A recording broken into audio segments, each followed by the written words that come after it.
What is the best path that the Florida State Seminoles can take to beat Alabama in game number 1 this season? We're going to discuss the game plan here on Locked On Seminoles.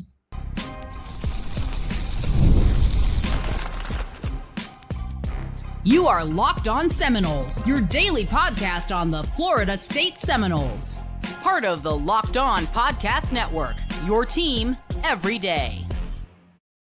Welcome back into Locked On Seminoles. I am your host, Brian Smith, longtime college football writer and recruiting analyst. Thank you for making Locked On Seminoles your first listen each and every day here on the Locked On Podcast Network. Truly appreciate you stopping in to talk some Noles with me. Today's show is brought to you by our friends at FanDuel. Right now, new FanDuel customers can bet $5 and get $150 in bonus bets with a first bet of $5 down and a winner. We're going to be talking about the Noles game plan against Alabama. It's game number 1. Doak Campbell Stadium.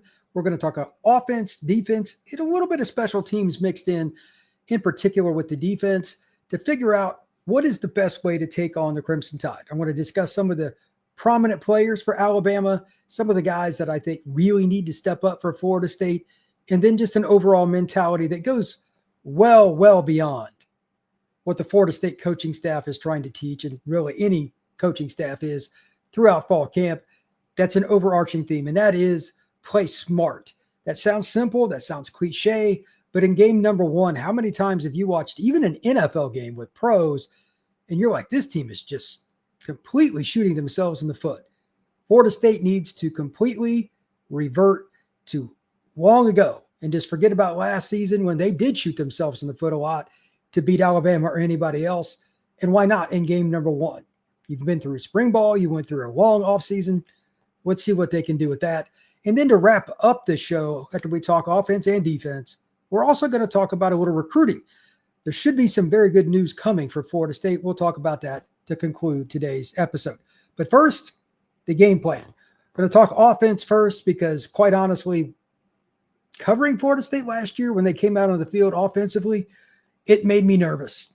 Just all my charting and all the stuff I love to do during games, it ended up being a situation where too often I put my pen down and I was just like, there's no reason here. They can't run the ball. They can't block anybody. It doesn't matter. So before I even go into my list, and I have 5 offense, 5 defense, I just want to say this. The players that they brought in up front, the transfers, Pettis, all those guys, in conjunction with anybody else that plays, I don't know if Andre Otto will get any playing time or anybody else. If Lucas Simmons has to come into the game because somebody steps out for a little bit because they're banged up, no matter the player that's in the lineup, the offensive line has to play above expectations. Before I even get to this list, if you're going to beat a very talented Alabama defensive front, the offensive line has to play congruent. It has to play consistent and follow the game plan.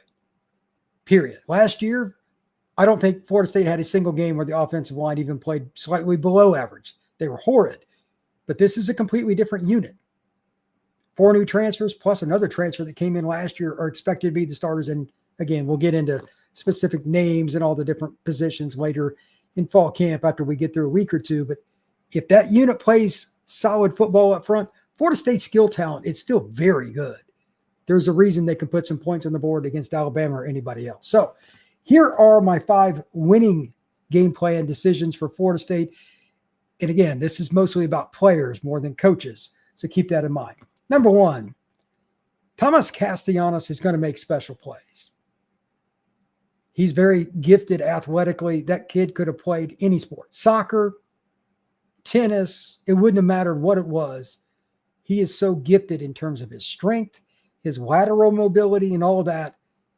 He should make special plays beyond just running around on the field, making a great throw or whatever. 2 points. Number 1, the most important play he might make, and hopefully multiple times, is evading the rush. And then there's nothing open. Don't force the football. This, again, game 1, play smart. Play smart. Nick Saban used to say if a drive ends on a punt, a field goal, or an extra point, we're good. Anything else, pretty much we're going to talk. Don't turn the football over. Castellanos is going to make some guys look bad because he's physically that gifted. But if he's unable to go out there and consistently make guys miss and extend plays, Florida State's in trouble. I will be shocked if that happens. Sometimes he'll make a pass. Sometimes he'll pick up a 3rd and 6 with his legs, whatever. But special plays aren't just yardage. They're situational and they're decision-making. Play smart. And finally, in conjunction with that, I know it's against Thomas in terms of his personality. He absolutely, unequivocally has to avoid big hits. Slide. Do it anyway. I know you don't want to do it. Do it anyway. He cannot take extra hits. Number 2, red zone creativity. This is the most fun one out of everything I'm going to talk about today. And oh my, is Gus Malzahn the perfect coach for this situation? He's beaten Alabama 3 times as a coach, and he's a guy that has been in so many games against Bama, knows what they can do in terms of a talent perspective. He's going to be comfortable. And he's also a guy that is one of the bigger risk takers, I guess is the best way to put it. But he likes trick plays, and he likes saving things for very specific situations. Usually it's not in the red zone, because if you're in the red zone, you've earned that drive. But against Alabama, for those who don't know, they not only have a good front, like their secondary is arguably the most talented in college football, certainly top 5. Florida State's receivers will be challenged. They're pretty good, but they're going to be challenged. Creativity in the red zone with play calling, especially in the passing game, to find ways to get Deuce Robinson in an advantageous situation will be a little more difficult in this game than any other they play throughout the 2025 season. I have no idea what Gus will come up with, whether it's a reverse, a throwback pass, maybe it's a throwback in terms of a play from a long time ago he hasn't used in 10 years. He's going to have something for the red zone. What it is, I don't know. All that I ask again is that the Florida State players are smart about it. No penalties down there, nothing like that to back yourself up. Once you earn the opportunity to get in the red zone against Bama, you got to capitalize. Next, 2 words, Landon Thomas. Florida State's tight end is not your normal tight end, especially for a sophomore. Very gifted hands. He's got the size. He's 240 or so, and he has the feet to make guys miss. Like after the catch, he's a very gifted player. Amari, who may play defense and offense, we'll see how that goes, is the other guy.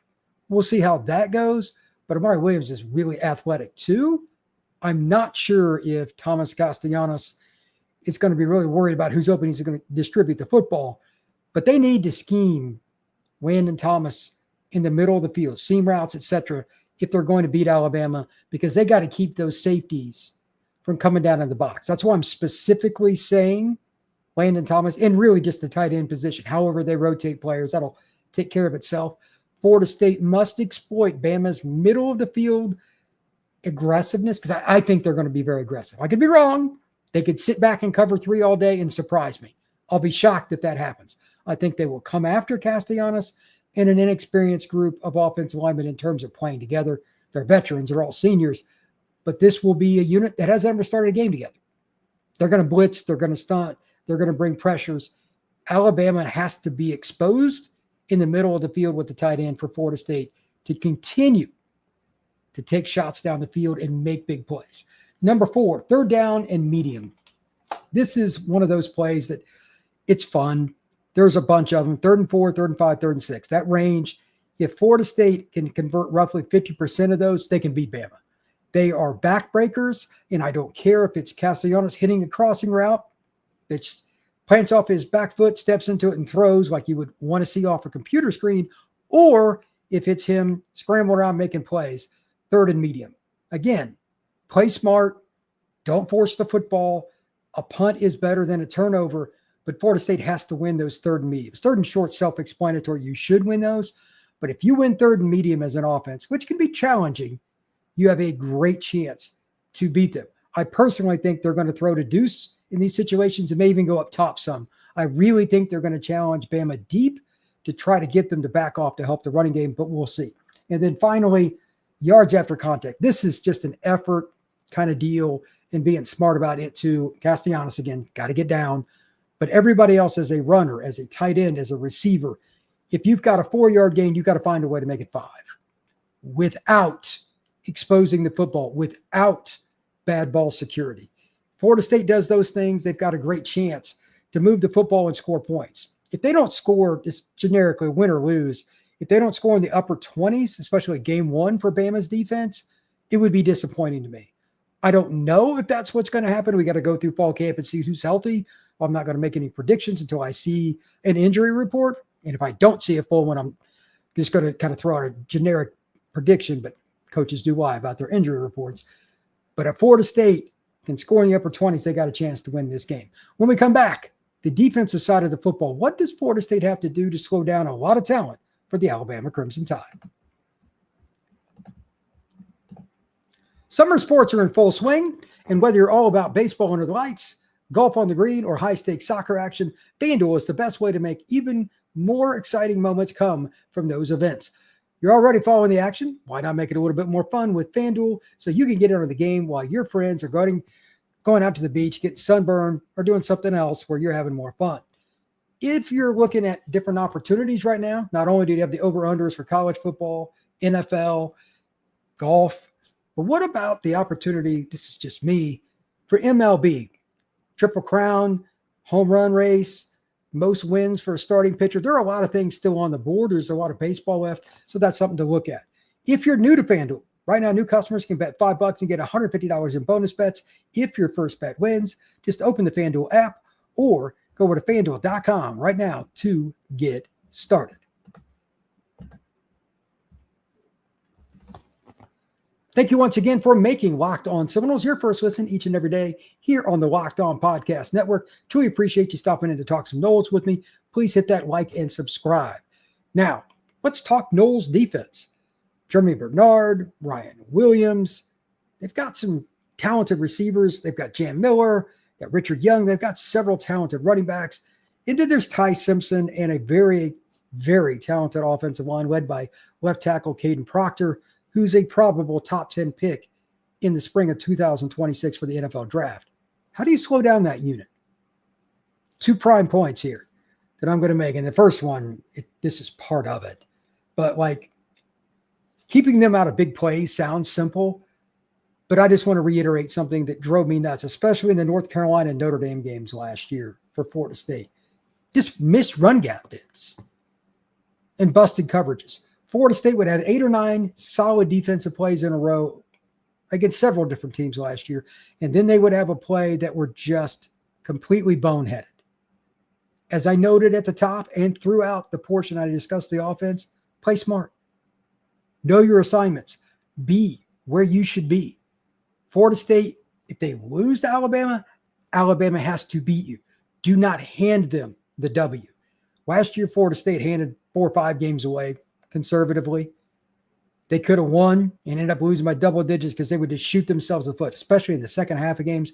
A dumb penalty, a missed run gap fit, dropping an interception, missing the opportunity to pick up a fumble, whatever it was. Florida State didn't play smart football. Those things should be washed out. You've got new staff, etc. And this defense, Ward only knows it's got a lot of talent, especially with Big Darrell in the middle. There's no reason that you can't be better. And the best news, just as a reminder, 2 seasons ago when Tony White and that crew took over at Nebraska, they had the number 9 rushing defense in the country. Number 9. No offense to the Huskers, but they don't have the same overall skill level that Florida State does year in and year out. They don't. They certainly don't have Big Darrell. So I expect Florida State to make it tough for them to run the football, but be smart. Don't give up the easy plays. And the second one is, if there is an easy opportunity, every game there's a couple of plays where the ball gets deflected or there's a bad snap. Last year, Florida State just didn't capitalize on those. Be smart is one thing, but you got to be opportunistic too. Remember the Clemson game 2 years ago? Strip sack, fumble, and score. Florida State rushed for 22 yards in that game and won in Death Valley in large part because of that one big play by the defense. An opportunity was provided, an opportunity was seized. Florida State must play like that against Alabama to win. Now, here are my 5 in general.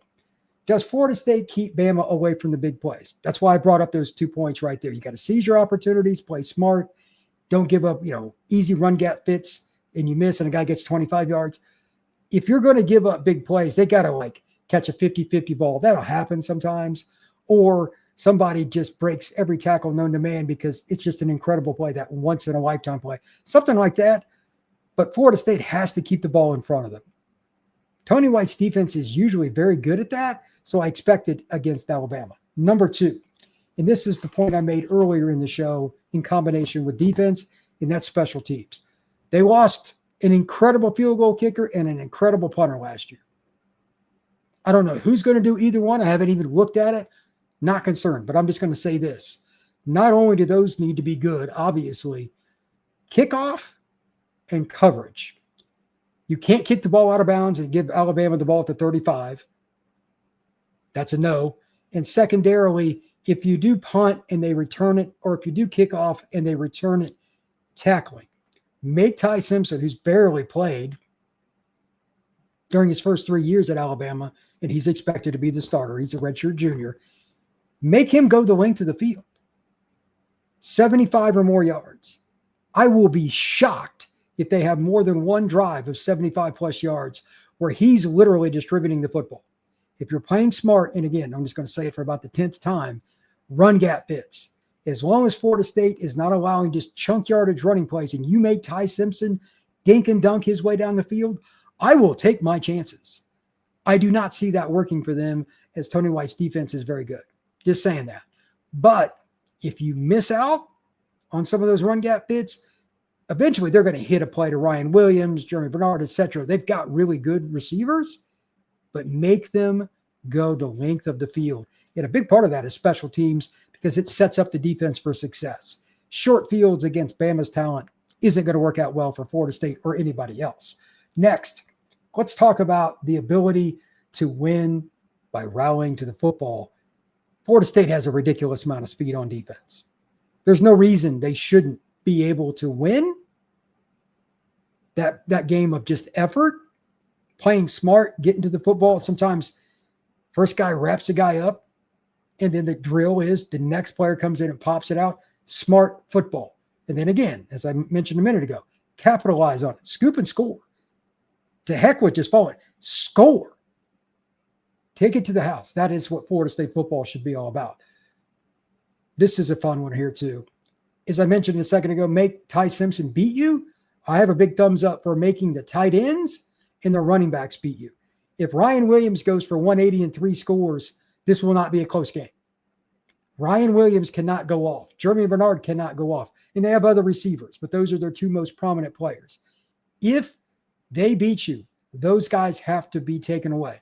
Change coverages constantly, which they probably will.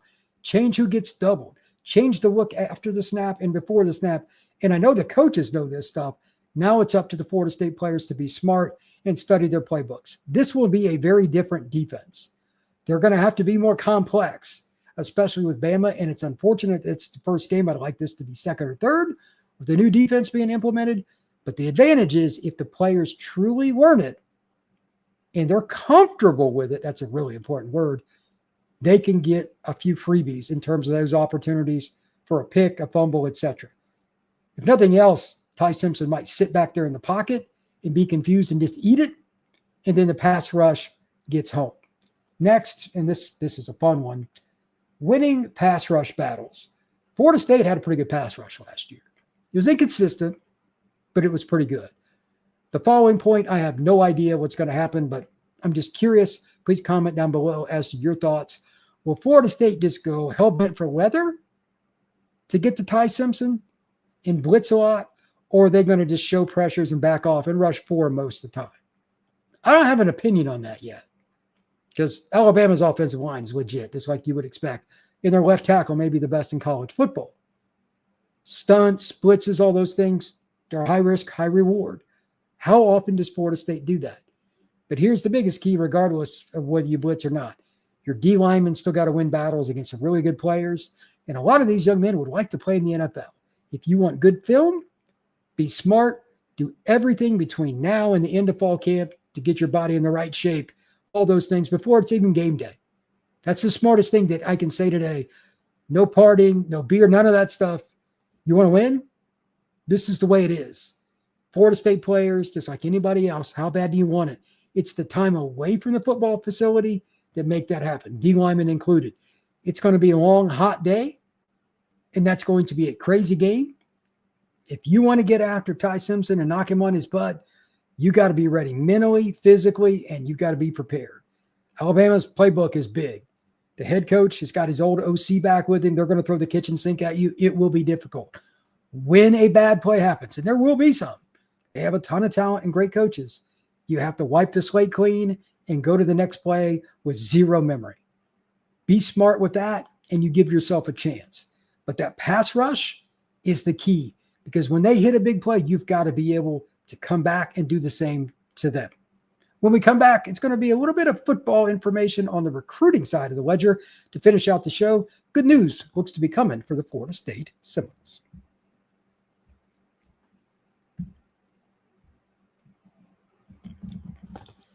All right, the news that is allegedly going to happen tomorrow, if my intel is correct, the people I've spoken to both think Florida State is going to win out for Deron Parks. I did not expect that until I got a message today on my phone, and it was a good start to the morning. I'm not going to lie. Deron Parks is an offensive lineman that plays at Cardinal Mooney High School down in Sarasota. He is massive, 340-plus pounds. I think he can play guard or tackle. He just has to lose weight. If he wants to play tackle, especially, he's got to get down to that 315, 320 range, but he's got great feet and he's got natural flexibility. Just God-given. Parks was really good at Under Armour in Orlando. He was one of the guys that kind of stood out to me against even some of those guys that weighed 100-plus pounds less than him. I thought he held up really well. Worst case scenario, he's an interior starter for you, and he's a great guy. Parks could end up at Ohio State. He could end up at Auburn. But Florida State, from what I've heard from multiple people today, say Florida State is the likely landing spot. This is recruiting. I have not spoken to Parks in a long time. I do not know what exactly is going on with him. But Florida State just has 2 offensive linemen in this class, so adding a third is important and really needed fourth as well. If they can get him, it really mitigates your need to look around a lot this fall. You can find one over the course of the next 4 months. I think that's fairly easy to see. The question is, can they get Parks tomorrow to make this class a much more complete one? Offensive line is one of the biggest needs still remaining. Pass rusher would be the other. But Florida State has a top 15 class by pretty much any metric, and this would help balance it out, which is a very important part of what they're doing. They got some good offensive linemen in the last class. It was a good start. They've got 2 good ones in this class so far. It's just about volume now. They've got to get more of them. Parks would be a heck of a start. Also, I didn't know that he was still on the board, but Jonah Winston, Jameis's younger brother, he's a kid at Hoover High School. He's a slot receiver, very athletic. That's a kid that is allegedly trending towards Florida State, according to Tom Loy at 24/7 Sports. That's good to know. He's not super highly ranked. He's a 3-star kid, but anytime there's a legacy and it's a kid that probably likes Florida State a lot, I would assume, it's not a bad thing to bring him into the fold, especially with the extended scholarship situation. And he's playing at Hoover. It's one of the best programs in Alabama over the last 10 to 15 years. And it's a program that plays against elite competition. I might actually be at one of their games early this season. So I'm curious to see him live, but don't know what his date is for making a decision. But Jonah, is one of those guys that probably would like to get it done before the season starts. Most recruits do. So by August 15th, I would think at the latest, Jonah Winston should make a decision. And unless Tom Loy's wrong on this, I highly doubt he is, Florida State's going to be the benefactor with Jonah Winston. Thank you once again for making Locked On Seminoles your first listen each and every day here on the Locked On Podcast Network. Truly appreciate you stopping in to talk some Noles with me. Please hit that like button and subscribe.